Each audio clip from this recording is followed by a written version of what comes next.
Next topic is eddy currents. What are eddy currents?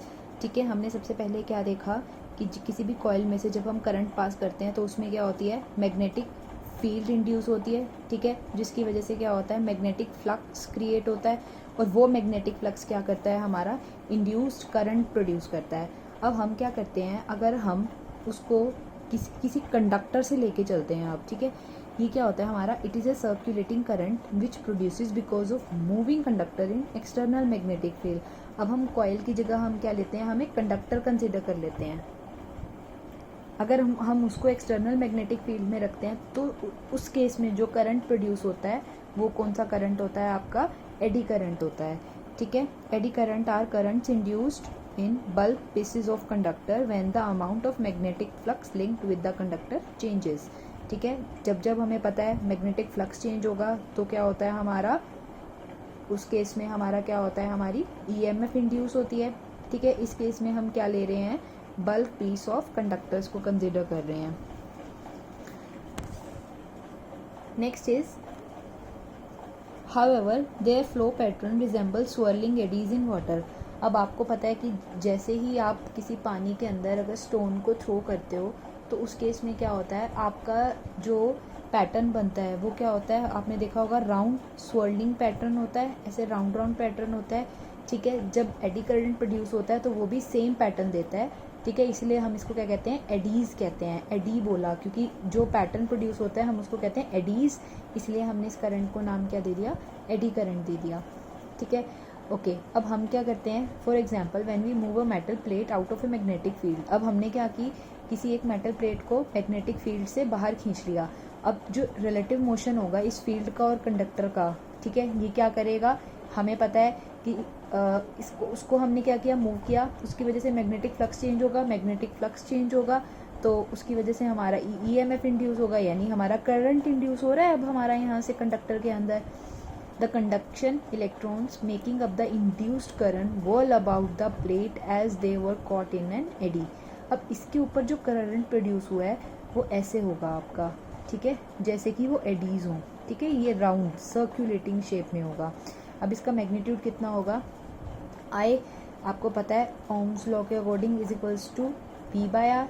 ठीक है, और यहाँ पे हमारा वी कितना है, इंड्यूस्ड ईएमएफ है. ठीक है, दैट इज ई बाय, इन्होंने रेजिस्टेंस को क्या ले लिया, कैपिटल आर ले लिया. और हमें पता है ईएमएफ इंड्यूस्ड कितनी होती है, minus D phi by D T होती है. तो ई की वैल्यू यहाँ पुट कर दो, I is equals to minus D phi by D T over capital R. ठीक है, अब इसकी डायरेक्शन को हम कैसे मेजर करेंगे, फ्लेमिंग्स राइट हैंड रूल जो हमने लास्ट टॉपिक में रीड किया था. ठीक है, अब इसकी एक एक्सपेरिमेंटल डेमोन्स्ट्रेशन है, हम उसको देखते हैं ये कैसे वर्क करता है. ठीक है, इस केस में हमने क्या लिया, दो मैग्नेट्स ले लिए. ठीक है, एक साउथ हो गया, एक नॉर्थ हो गया. इसके अंदर अब क्या होगा, कुछ मैग्नेटिक फील्ड होगी.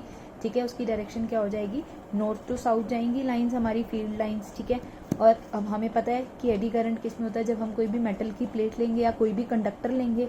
ठीक है, अब इस केस में हमने क्या कर ली, एक मेटलिक प्लेट ले ली और हमने क्या किया, इसको इन दोनों के बीच में रख दिया. ठीक है, अब पहले जब मैग्नेटिक फील्ड नहीं थी, ठीक है, अब पहले ये दोनों नहीं थे, सिंपल आपकी क्या है, आपकी प्लेट है, आपने क्या किया, उसको ऑसिलेट कराया तो वो क्या करेगी, ऐसे ऐसे ऑसिलेट करना स्टार्ट कर देगी. सपोज करो ये क्या है, उसकी मीन पोजीशन है जहाँ से उसने स्टार्ट किया था, इधर गई एक्सट्रीम पोजीशन, वापस मीन पोजीशन पे आई, फिर एक्सट्रीम, फिर मीन. ठीक है, तो जब इलेक्ट्रिक फील्ड के अंदर वो नहीं था तब सपोज करो इनिशियली उसने कितने लिए, 10 सेकेंड्स लिए.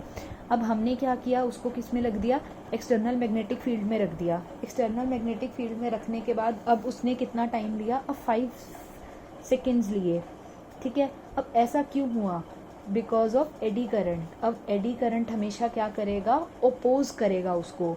ठीक है, आपकी जिस डायरेक्शन में मैग्नेटिक फील्ड लग रही होगी उसको हमेशा ओपोज करेगा, यानी ऑब्वियसली दूसरी डायरेक्शन में. क्योंकि किसी भी चीज़ को, कोई भी आपका अर्थ पे कुछ भी है, किसी को भी चेंज नहीं हो, किसी को भी चेंज अच्छा नहीं लगता. ठीक है, हमें हमेशा कांस्टेंट रहना पसंद है. आपकी लाइफ में कोई भी चेंजेस आएंगे तो आप उन्हें रेजिस्ट करने की कोशिश करते हो. ठीक है, क्यों, क्योंकि आपकी एक हैबिट बनी हुई है, आपको उस हैबिट में रहना ज़्यादा पसंद है. ये भी वैसे ही काम करता है. अब हमने क्या किया, मैग्नेटिक फील्ड ऑफ की, इस प्लेट को क्या किया, मेटेलिक प्लेट को इक्विलिब्रियम पोजीशन से डिस्टर्ब कर दिया. जब ये स्टेबल थी, ये इसकी इक्विलिब्रियम पोजीशन है. अब इसको डिस्टर्ब किया, दैट मीन्स इसने ऑसिलेट करना स्टार्ट कर दिया, ठीक है। ये ऑसिलेट करेगा ज़्यादा टाइम तक, ठीक है, लॉन्गर पीरियड ऑफ टाइम। जब हमने अब क्या किया, इलेक्ट्रोमैग्नेट को ऑन कर दिया, अब हमने ऑन किया, दैट मीन्स इसमें कुछ मैग्नेटिक फील्ड प्रोड्यूस हो गई। मैग्नेटिक फील्ड प्रोड्यूस हो गई तो क्या होगी, इसमें कुछ डैम्प्ड हो जाएंगी, ठीक है। डैम्प्ड मतलब कि कुछ ऑसिलेशंस कम हो जाएंगी, ऑसिलेशंस खत्म हो जाएंगी।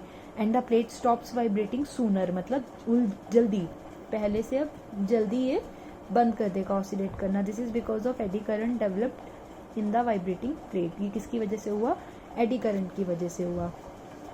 In the normal position of rest of plate magnetic flux link with the plate is maximum, ठीक है। अब जब ये नॉर्मल पोजीशन पे है तो जो मैग्नेटिक फ्लक्स थी वो क्या होगी, मैक्सिमम होगी ना, क्योंकि ये इसके परपेंडिकुलर जा रहा है और हमें पता है परपेंडिकुलरली सारी मैग्नेटिक फ्लक्स इसके अंदर से पास करेंगी। अगर इसके अंदर से पास करेंगी दैट मीन्स उस केस में क्या होगी, हमारी मैक्सिमम होगी, ठीक है।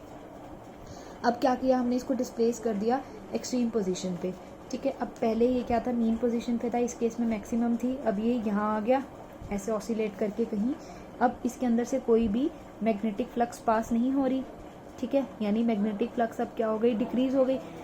जब हमें पता है मैग्नेटिक फ्लक्स चेंज होएगी तब करंट इंड्यूस होगा, और ये अब करंट कौन सा है, इस केस में एडी करंट है। अब एडी करंट डेवलप हो जाएगा और हमें पता है लेंज लॉ के अकॉर्डिंग अगर हमारा एडी करंट प्रोड्यूस हुआ है, ठीक है, ये क्या करेगा, अपोज करेगा डिक्रीज इन फ्लक्स को, क्योंकि हमें पता है जो भी ईएमएफ इंड्यूस होती है वो क्या करती है, अपोज करती है ना उसको, ठीक है। लेंज लॉ ने बताया था, hence the motion of the plate decreases in flux, ठीक है। अब इसकी वजह से क्या हुआ, अपोज किया इसने डिक्रीज इन फ्लक्स को, तो इसलिए मोशन कहाँ हुआ, एक्सट्रीम पोजीशन की तरफ हुआ इसका, ठीक है।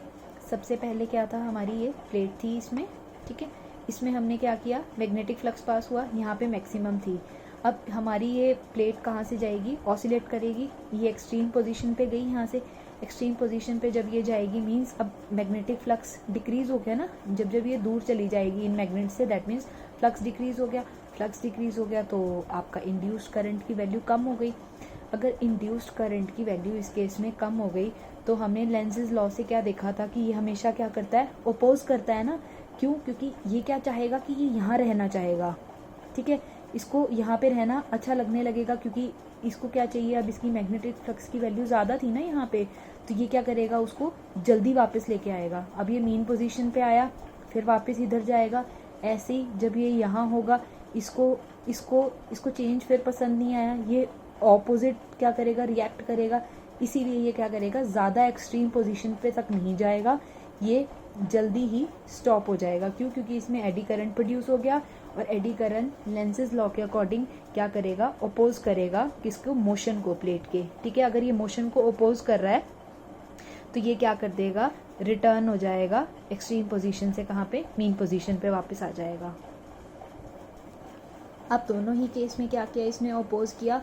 अगर वो मीन पोजीशन पे था, ठीक है, हमने क्या किया, उसको यहाँ एक्सट्रीम पोजीशन पे लेके आना चाहा तो उसने क्या किया, उसको अपोज किया, वो नहीं जाना चाहता था, ठीक है। दैट मीन्स उसका मूवमेंट किसकी तरफ हुआ, एक्सट्रीम पोजीशन की तरफ, और वो वापस आ गया, ठीक है, वापस आया मीन पोजीशन पे।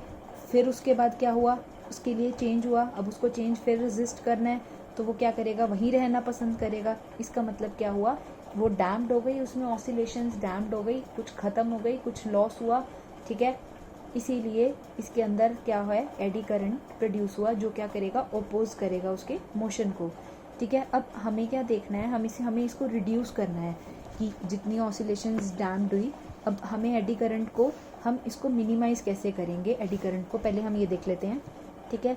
अब इसके लिए हमने क्या किया, हम एक ऐसी प्लेट लेंगे जिसमें हम क्या करेंगे, थिन ऐसे ले लेंगे, थिन शीट्स हो गई इसकी, ठीक है, मतलब ये बीच में से खाली है, खाली है, खाली है, खाली है, ठीक है। ऐसा क्यों कर रहे हैं हम, हमें पता है रेजिस्टेंस का फॉर्मूला क्या होता है, R = ρl/a, ठीक है। इस केस में हमने क्या किया, एरिया, पहले पूरा एरिया था, अब हमने एरिया डिक्रीज कर दिया, ठीक है। अगर एरिया डिक्रीज करेंगे दैट मीन्स रेजिस्टेंस क्या हो जाएगी, इंक्रीज हो जाएगी, ठीक है।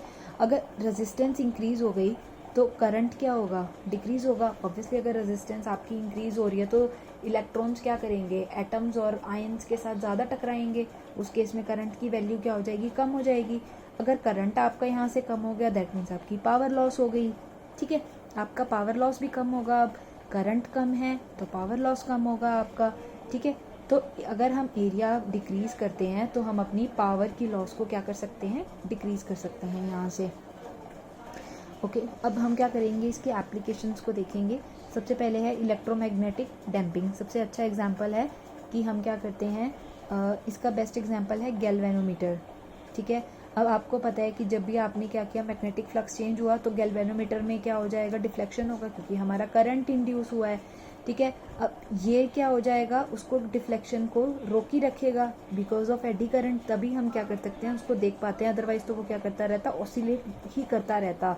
अब बिकॉज ऑफ एडी करंट की वजह से हम क्या कर सकते हैं, क्योंकि ये इतनी देर तक वहाँ स्टॉप रहता है कि हम एटलीस्ट रीडिंग नोट करें जब ये वापस ज़ीरो पे आ जाए, तो ये किसकी वजह से होता है, एडी करंट की वजह से होता है, ठीक है। Next is your induction furnace, ठीक है। It is use to produce high temperature which are utilize in preparing alloys by melting the constituent metals, ठीक है। अब इससे हम क्या कर सकते हैं, हम मेल्ट कर सकते हैं एडी करंट की हेल्प से, किसको, हमारे मेटल्स को, ठीक है। Next is magnetic brakes. अब ट्रेन्स हैं आपकी, उसमें आपने नोटिस किया होगा, जो बुलेट ट्रेन्स कुछ भी जो हमारी इलेक्ट्रिसिटी से चलती हैं, उसमें क्या होती है, मैग्नेटिक ब्रेक्स होती हैं। जब हम ब्रेक्स अप्लाई करते हैं तो वो बहुत स्मूथली अप्लाई हो जाती है, किसकी वजह से होती है, एडी करंट की वजह से। क्योंकि अगर हमारा सपोज मोशन इस डायरेक्शन में, हमने ब्रेक अप्लाई कर दिया, तो इसकी वजह से क्या होगा, मैग्नेटिक फ्लक्स चेंज हो गया, फ्लक्स चेंज होगा तो करंट इंड्यूस होगा, एडी करंट, और उसकी जो प्रॉपर्टी होती है वो क्या करता है, ओपोज करता है, तो दैट मीन्स अब हमारा मोशन इधर हो रहा था तो धीरे धीरे वो ओपोज करेगा, तो हमारी ब्रेक्स अप्लाई हो जाएंगी। ऐसे ही आपका इलेक्ट्रिक पावर मीटर है, वो भी इसी एडी करंट के बेसिस पे चलता है, और आपकी इंडक्शन मोटर भी इसी पे चलती है। जो आपके ऑटोमोबाइल्स, बाइक्स, जिस पे भी ये स्पीडोमीटर्स होते हैं, जैसे गैल्वेनोमीटर की रीडिंग देखी, वैसे स्पीडोमीटर में रीडिंग आती है, तो वो भी आप एडी करंट की वजह से देख सकते हैं, ठीक है। और इसको किस में यूज़ कर सकते हैं, deep heat treatment of human body, ठीक है। एडी करंट्स की वजह से ही क्या कर सकते हो, आप उनको हीट ट्रीटमेंट दे सकते हो। अब इसमें क्या होते हैं, कुछ अनडिज़ायरेबल इफ़ेक्ट्स होते हैं, ठीक है। That means they oppose the relative motion, ये क्या करता है, उसको ओपोज करता है। अगर सपोज हमें मोशन चाहिए, बट इसका तो नेचर क्या है, ओपोज करना, कई केसेस में ये ओपोज कर देगा, ठीक है। Next is they involve loss of energy in form of heat. अब ये क्या करता है, अब इसमें कुछ एनर्जी लॉस होता है, हमने देखा था डैम्प्ड ऑसिलेशन होती है, दैट मीन्स एनर्जी लॉस हुआ। ये किसकी फॉर्म में लॉस करता है, उसको हीट की फॉर्म में लॉस करता है, ठीक है। द एक्सेसिव हीटिंग में break the insulation in the appliances and reduce their life. अब जितना ज़्यादा लॉस होगा, ठीक है, उतनी ज़्यादा हीट प्रोड्यूस होगी। अब इतनी ज़्यादा हीट प्रोड्यूस है तो दैट मीन्स ये क्या कर सकता है, उस आपका जो भी अप्लायंसेज है या सर्किट है उसको डैमेज भी कर सकता है, ठीक है। अब हम इसको रिड्यूस कैसे कर सकते हैं करंट को, ये हमने देख लिया, ठीक है। इस केस में हमने क्या देखा था, हमारा जो पावर लॉस है वो डिक्रीज़ हो जाएगा, और हमें पता है कि जब हमारी पावर लॉस होती है तो किसी ना किसी फॉर्म में होती है ना, सपोज़ वो हीट की फॉर्म में है तो हमारी क्या हो जाएगी, हीट भी डिक्रीज़ हो जाएगी। अगर हमारी हीट डिक्रीज़ हो गई तो जो इस केस में हमने देखा था, हमारा एपरेटस क्या हो रहा था, डैमेज हो रहा था, तो इस केस में अब वो डैमेज नहीं होगा, ठीक है। तो इसके लिए हमने क्या किया, उसका एरिया रिड्यूस कर दिया, रेजिस्टेंस बढ़ गई। रेजिस्टेंस अगर बढ़ेगी तो हमें पता है करंट की वैल्यू, एडी करंट, ठीक है, करंट की वैल्यू कम हो जाएगी। अगर करंट की वैल्यू कम हो गई तो दैट मीन्स हमारा पावर लॉस क्या हो जाएगा, कम हो जाएगा, ठीक है। तो this is all about your eddy current and applications of it.